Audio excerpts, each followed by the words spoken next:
everyone, it's Hannah here from Virtually Fluent. Welcome to today's grammar video where we are going to learn the 5 most common permission verbs in English.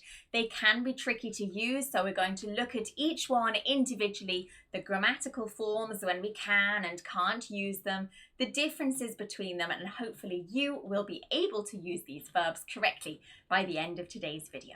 So let's get started with our permission verbs in English.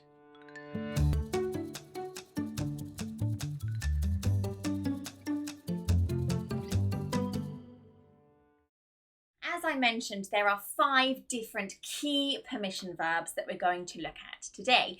Let's start with our first one, which is to be supposed to. When we use this particular structure in English, the part supposed to does not change. It's the same in every tense and for every subject. The part that changes is that verb to be. You can see I've written the forms here in positive and the negative in the present simple tense.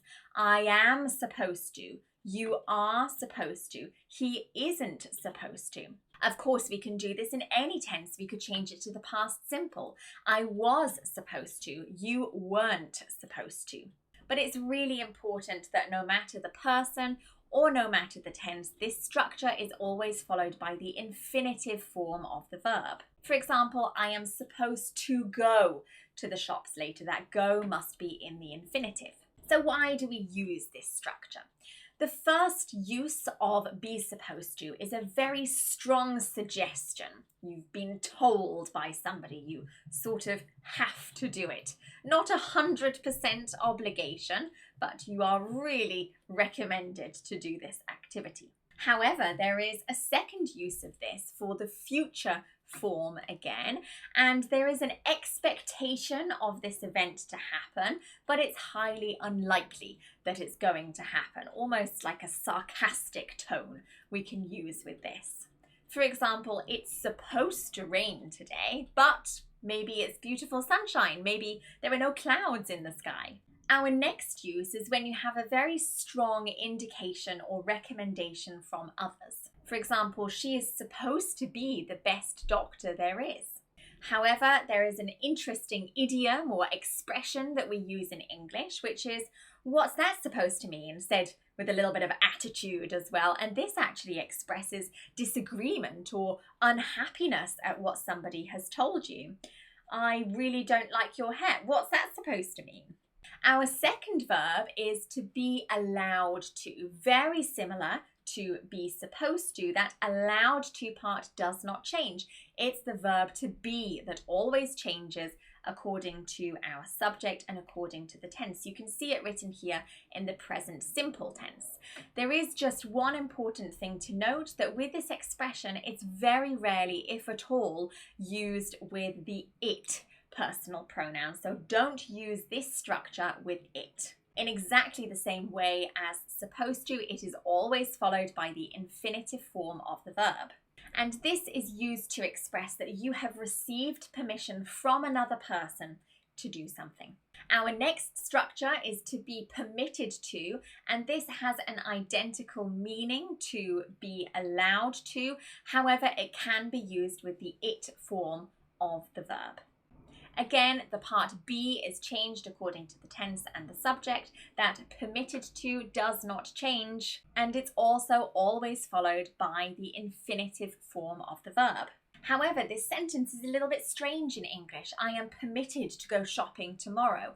And the reason is that permitted to is a very formal permission. You are receiving authority from a government or a high-level authority. For example, I am permitted to build a new house. You require certain permissions and licenses in order to do this.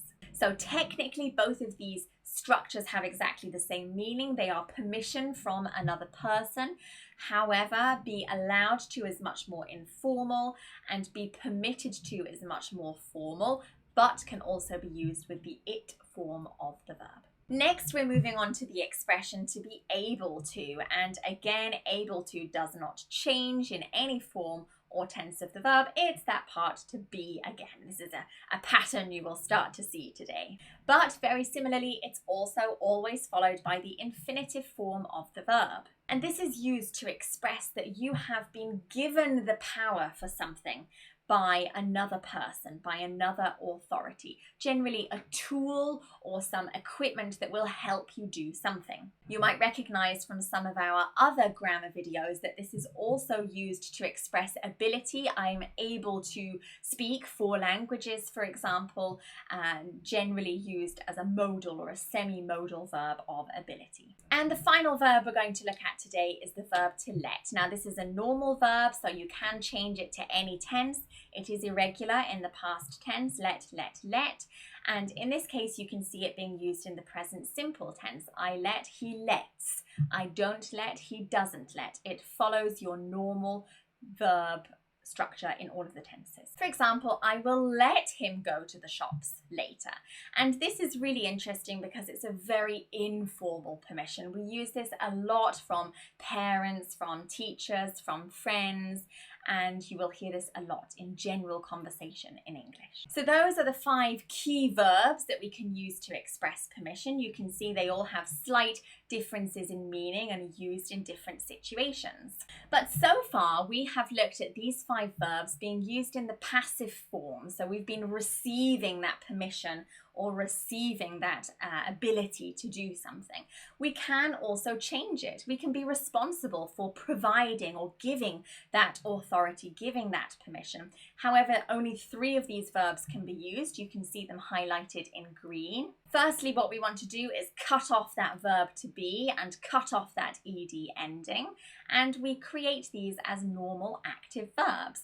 Both allow and permit as active verbs can then be followed by the object pronoun and then to plus the infinitive. For example, I allow you to go to the shops. I permit you to go to the shops.